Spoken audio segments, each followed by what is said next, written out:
Chhattisgarhi video देखे बर हमर चैनल ला सब्सक्राइब करो और दबाओ बेल आइकन ला ताकि हमार वीडियो पहुँचे आप मन करा सबले पहली।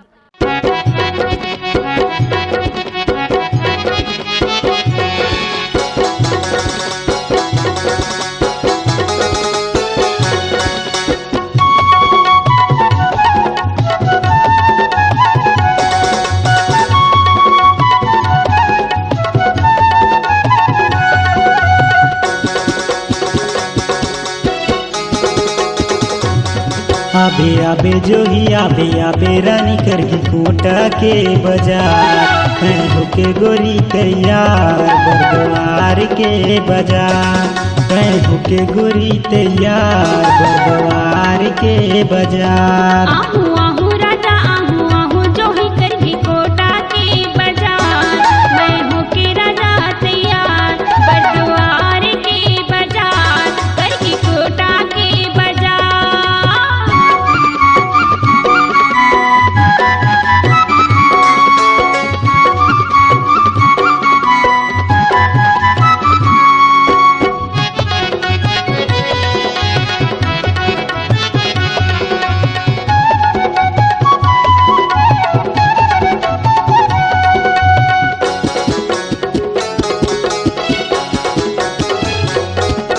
तोर बरले हूँ तोर हाथ के मुंदरी मोर दिल के प्रेम सुंदरी मोर बरले बिहार की मुंदरी तोर दिल के प्रेम सुंदरी मोर बरले बिहार की मुंदरी तोर दिल के प्रेम सुंदरी।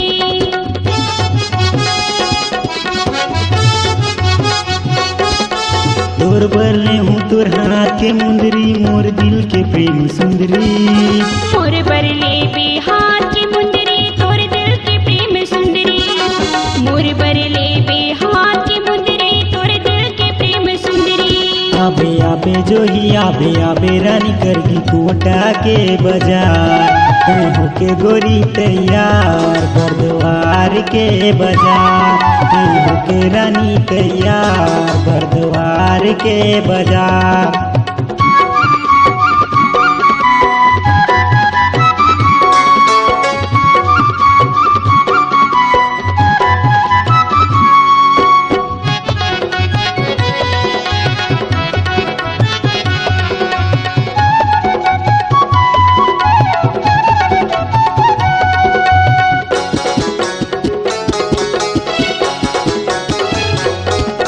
तोर मोर प्यार हो गे बना हूँ प्रेमी तेरे तोर संग प्रेम होगे राजा मोर मन के मन प्रीत रे जिंदगी भर तोर साथ बाहु तही मोर संगी तेरे।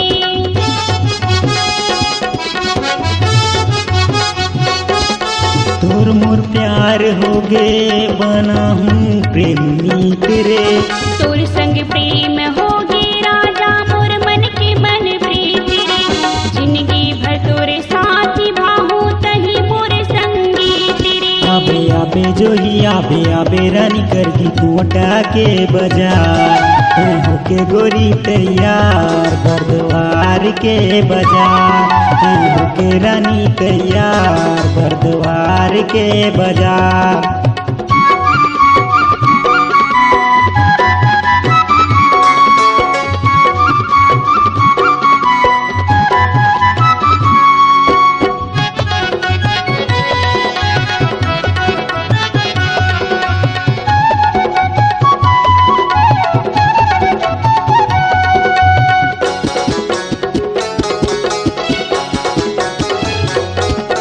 मैं तोर प्रेम दीवानी ते मोर प्रेम कहानी गा मैं तोर बन के दिन के सूरज रात के चंद्रानी हो मैं तोर बन के दिन के सूरज रात के चंद्रानी हो।